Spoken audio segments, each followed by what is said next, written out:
বাড়ি থেকে মাংস নিয়ে আসছি কুরবানির। তা আমার স্বামী মাথা খায় বলতেছে একটু মাংস রান্না করবো না। কিভাবে এটা কি কালা ভুনা করবো নাকি কিভাবে খাবো? তোমার মতো রান্না করো না, কালা ভুনা কিন্তু বাড়িতে খেয়ে আসছি। এটা এটা আমি নর্মালি যে ঝাল মাংস যেটা এটা করি। হ্যাঁ, তোমার মতো করে ঝাল মাংসটা কিন্তু খাইতে খুব স্বাদ, ঠিক না? কালা ভুনাও ভালো লাগছে। আমার শ্বশুর আবার আমার কালা ভুনা খায় ফ্যান হয়ে গেছে।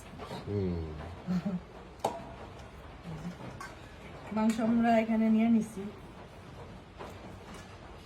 কেটে গেছে। কিছু কিছু আছে টুকরা করা লাগবে না, যে বড় বড় ছোট ছোট। একবারে ফুল মানে মাংস রান্নার ভিডিওটা পেয়ে যাবে। আদম সম্পূর্ণ কাইটা নিলে রান্নাটা তাড়াতাড়ি হবে। ব্লেন্ড করে ফেলে নাকি? অল্প করে এটুকু হবে না, এটুকু মাংসের জন্য রসুন আরো কিছু দাও। দুইটা দিলাম মাত্র।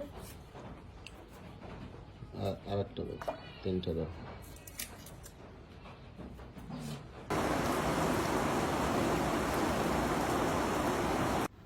এখানে আমি পরিমাণ মতো আদা, রসুন, গরম মশলা সবকিছু দিয়ে দিয়েছি, জিরা একটু ব্লেন্ড করে নিব। মাংসগুলোকে এখন আমি মাখাবো। আর কুরবানির মাংসতে বেশি পানি লাগে না, কুরবানির মাংস এমনিতেই সিদ্ধ হয়ে যায়। আমি এখানে সবগুলো মাংস দিয়ে দেবো। এখন আমি আদা রসুন বাটা নেবো। আদা রসুন, পেঁয়াজ, কাঁচা মরিচ, গরম মশলা,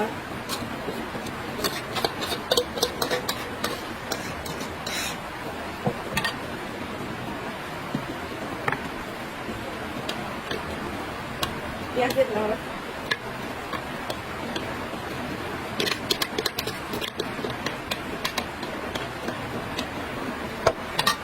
বাকি গরম মশলা আমি দিয়ে দেবো।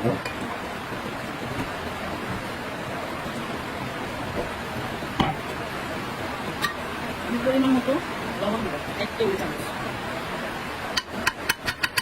একটু লাগবে। হচ্ছে মরিচের গুঁড়া 1 চামচ, এতে আড়াই চামচ দেবো, আড়াই চামচ দেবো। আড়াই ঝাল বেশি দেবো।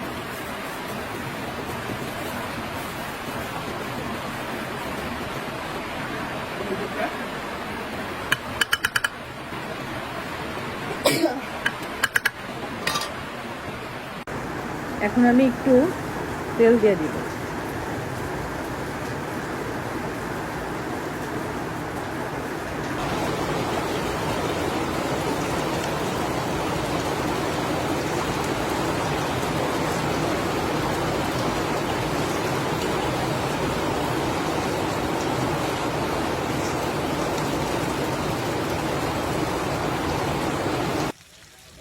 মাংস এখন কষানো চলছে।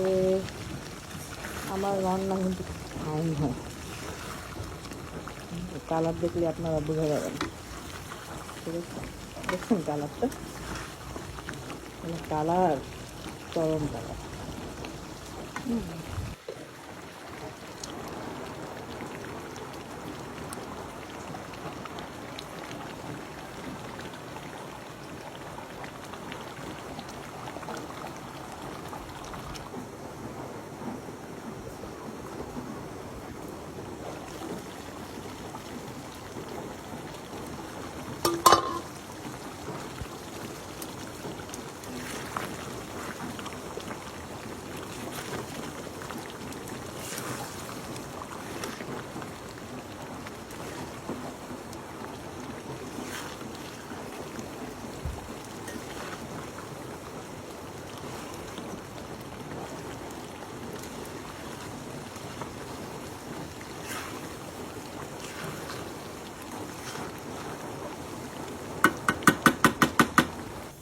আলহামদুলিল্লাহ, আমার কুরবানির মাংস হয়ে গেছে।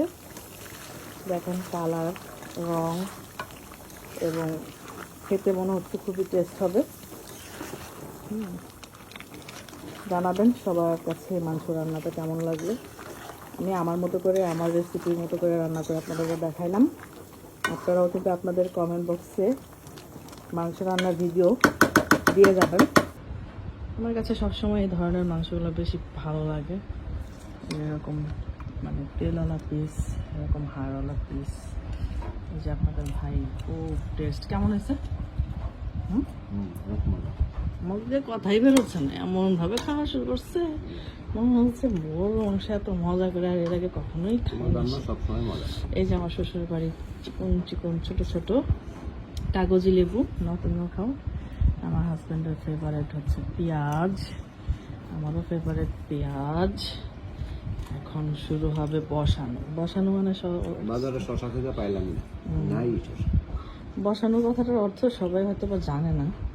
এটা আমাদের স্বামী স্ত্রীর একবারে পার্সোনাল একটা শব্দ। মানে ভাত অতিরিক্ত খাওয়াকে আমরা বলি বসানো। হুম